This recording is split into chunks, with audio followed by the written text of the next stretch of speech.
13 जनवरी को महाकुंभ का पहला स्नान प्रस्तावित है, तो उसकी व्यवस्थाएं क्या रहेंगी वो जानने समझने की कोशिश में मेला प्रशासन और पुलिस प्रशासन के अफसर मेला क्षेत्र में निकले हुए हैं। संगम नोच पर सुरक्षा व्यवस्था का जायजा लिया जा रहा है कि जो अखाड़े के साधु संत हैं वो जब स्नान करने निकलेंगे तो उनका रूट जो अलग से बनाया गया है उस पर कहीं कोई दिक्कत परेशानी ना हो। इसके अलावा जो आम लोगों के स्नान की व्यवस्था रखी गई है वहां पर किसी को कोई दिक्कत ना हो, सुरक्षा के पर्याप्त बंदोबस्त रहे, ये ताकीद किया जा रहा है।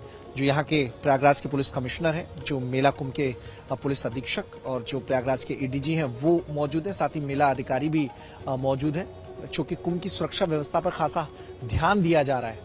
यहाँ पर लगभग 40,000 पुलिस कर्मियों को 25 सेक्टर्स में तैनाती दी गई है। वीआईपी के मूवमेंट से लेकर साधु संत के स्नान करने तक, आम लोगों से लेकर ट्रैफिक के इंतजाम तक, हर चीज पर इन पुलिसकर्मियों की नजर रहेगी। इसके अलावा ड्रोन से निगरानी रखी जा रही है।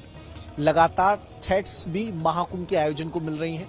ऐसे में एटीएस भी यहां पर मोर्चा संभाले हैं, इंटेलिजेंस एजेंसियां भी लगी हुई हैं, वो भी अपनी तरफ से पूरी चाकचौबंद व्यवस्था बनाए रखने में पुलिस प्रशासन की मदद कर रही है। इसके अलावा पीएससी कर्मियों को भी डिप्यूट किया गया है।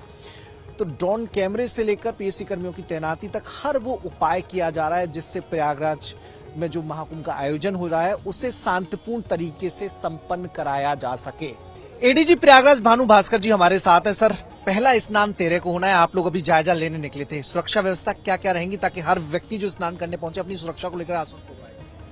सुरक्षा के संबंध में जितने प्रबंध किए गए हैं उसमें सबसे पहला है कि श्रद्धालुओं को अच्छा स्नान कराया जाए, अच्छे अनुभव से वापस जाए। तो जो शासन ने प्राथमिकताएं सेट की थी कि दिव्य भव्य और डिजिटल महाकुंभ हो, उसके लिए 3 खंबे थे। सर्वप्रथम था कि दिव्य होने के लिए बहुत जरूरी है कि यहाँ पे सुरक्षित महाकुंभ हो। सुरक्षा के लिए व्यापक प्रबंध किए गए हैं। आपने देखा लगभग 75,000 से ज्यादा यहाँ पे सुरक्षा कर्मी राज्य सरकार के और साथ में केंद्र सरकार के तैनात हैं। इसके साथ साथ जो हमारे भव्य कुंभ है उसके लिए जो है हमारी स्वच्छता पे विशेष ध्यान की दी गई है ताकि यहाँ पे 0 प्लास्टिक का इस्तेमाल हो और साथ में जितने हमारे सफाई हो सके उसको साफ सुथरा रखे और अच्छा महाकुंभ, दिव्य भव्य महाकुंभ को इंश्योर करें। तीसरा जो हमारा उद्देश्य था वो था डिजिटल महाकुंभ। उसका मेन उद्देश्य था कि आप सुव्यवस्थित महाकुंभ रखें। सुव्यवस्थित रखने का अर्थ ये हुआ कि श्रद्धालुओं को किसी भी प्रकार की दिक्कत ना आने पाए। श्रद्धालु जो है वो जितने उनको प्रबंध है, चाहे वो कार पास के संबंध में हो, चाहे वो रहने के प्रबंध में हो, चाहे किसी भी और प्रकार का हो, वो सभी उनको डिजिटल माध्यम से मिल जाए, उनको कहीं दौड़ना ना पड़े।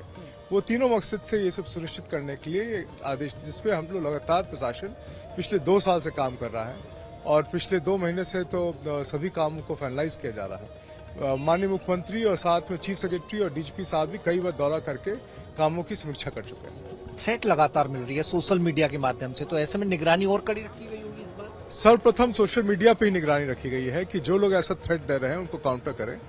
जहां जहां ऐसे थ्रेट मिल रहे हैं उसको परीक्षण करने के बाद से उस पर एफआईआर रजिस्टर करके उस आदमी को गिरफ्तार किया गया है।